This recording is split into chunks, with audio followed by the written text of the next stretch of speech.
Can you imagine a child's birthday party ending with someone in handcuffs?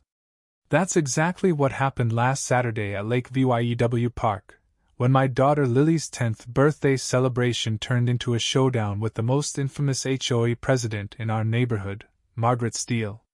What started as a joyful day by the lake spiraled into chaos when Margaret decided our reserved picnic table had the VYEW she wanted for her lunch meeting. Let me take you through the wild ride of that day, one I'll never forget. It was a crisp morning when I pulled into Lake Vyew Park at 8 a.m., my car packed with party supplies.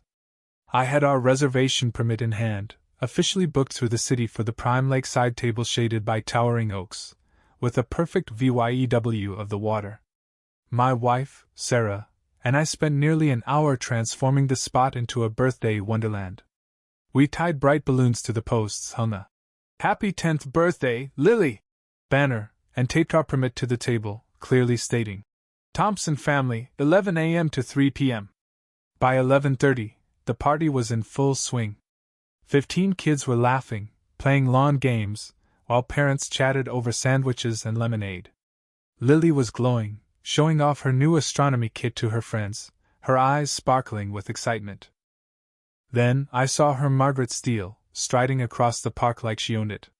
Sunglasses perched on her nose despite the cloudy sky, clipboard clutched tightly, and that familiar scowl that had terrorized our Pinecrest Meadows community for years. She was the HOA president who'd made a name for herself with petty rules and power trips. "Excuse me," she barked, loud enough to stop conversations dead. "I need everyone's attention." Her manicured nails tapped her clipboard impatiently. I stepped forward, forcing a smile. "Hi, Margaret. Can I help you with something?"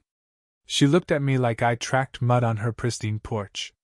"There's been a revision to the park seating assignments," she said, her voice oozing fake authority. "This table's been reassigned. You'll need to move your party to the playground tables." I blinked, confused. "Reassigned? By who?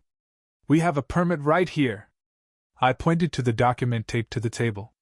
Margaret snatched it off, inspecting it like a detective in a bad TV show. "This isn't valid for this table," she said. "The HOA has new guidelines for lakefront seating.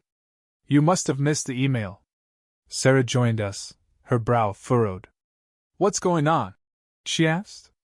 I kept my voice steady, noticing Lily watching nervously.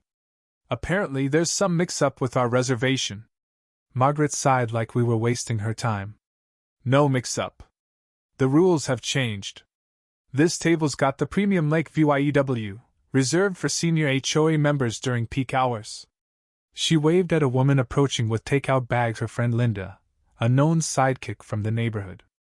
"We're having a lunch meeting here to discuss community improvements." I was floored. "Margaret, this is a public park. The HOA doesn't control reservations. We booked this through the city weeks ago for Lily's birthday." She didn't even blink, just started pulling down our balloons and tossing them to the ground. "Someone should have told you about the changes. The HOA oversees all community spaces around Pinecrest Meadows." She plopped down at the table, unpacking her lunch like a queen claiming her throne. I pulled out my phone, showing her the city's confirmation email. "Look, this is official. We've got 15 kids here celebrating. There are empty tables over there." I pointed to several free spots nearby. Margaret sipped her latte and waved me off. "Those don't have the right VYEW. This spot's better for our meeting." She turned to Linda. "The quinoa salad from Café Verde is to die for. You have to try it." I was speechless. Other parents were staring, and Lily tugged my sleeve, her voice trembling. "Dad, is that lady taking our party away?" Before I could answer, Margaret scoffed. "Oh, please don't get dramatic over a table. Just move and let the kids have their little party." That did it. Seeing Lily's eyes well up with tears on her birthday lit a fire in me. I noticed parents pulling out their phones, recording the scene. My friend Tom, whose daughter is Lily's best friend, stepped up. "I'm calling the cops," he said, his voice firm. Margaret rolled her eyes. "Call whoever you want. The HOA runs this park, not the police. She took a smug bite of her sandwich, clearly low-vying the power she thought she had.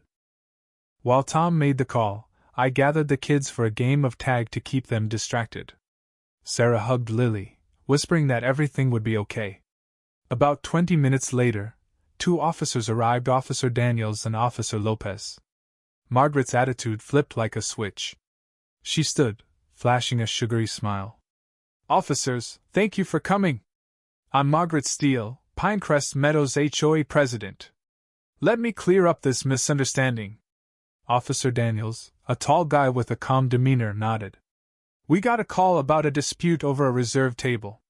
Can I see some IDs in the reservation?" I handed over my driver's license and permit. Margaret hesitated, then dug out her ID with a dramatic flourish. I explained everything, how we'd booked the table, set up the party, and were blindsided by Margaret's claim that the HOA had reassigned it. She cut in. "The HOA passed new guidelines for premium seating in community areas. Notices went out." Officer Daniels raised a hand. "Ma'am, this is a city park, not HOA property. The city's reservation system is the only authority here." He checked our permit.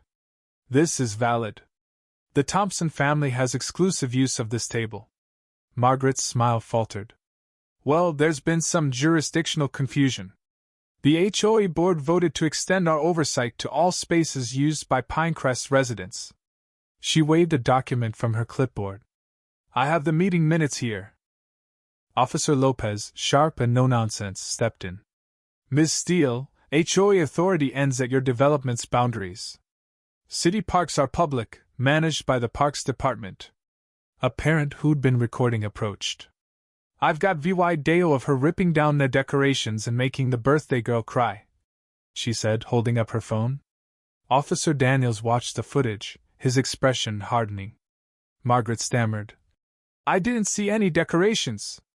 The table was empty. It's first come, first served." Another parent chimed in. "That's a lie. We all saw her take down the banner and balloons." Officer Lopez turned to Margaret. "Ms. Steele, interfering with a lawful reservation is theft of services. This video also suggests harassment and causing a disturbance." Margaret's face went pale. "This is absurd. I'm the HOA president, enforcing community guidelines." Daniels asked, "Do you have any city document granting the HOA authority over park reservations?" Margaret fumbled. "Well, not with me, but—" Lopez cut her off. "Because no such document exists." Parents were now gathered, and Margaret's friend Linda had vanished at the first sign of trouble. Margaret's voice climbed. "This is a misunderstanding. I'm just maintaining order." Officer Daniels sighed. "Ms. Steele, gather your things. You're under arrest for theft of services, harassment, and disturbing the peace." Gasps rippled through the crowd as Officer Lopez pulled out handcuffs. Margaret's eyes bulged. "You can't be serious. Do you know who I am? I'll sue the city," she shrieked as Lopez read her rights.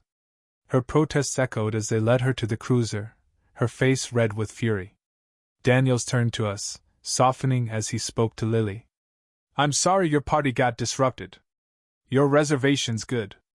Enjoy your day." We thanked him, and as the cruiser pulled away with Margaret fuming in the back, parents rallied to rehang the banner and balloons. Lily's smile crept back, her friends buzzing about the drama. The next morning, the district attorney's office called. Margaret faced charges of criminal trespass, harassment, and disorderly conduct, worsened by her false claim of authority.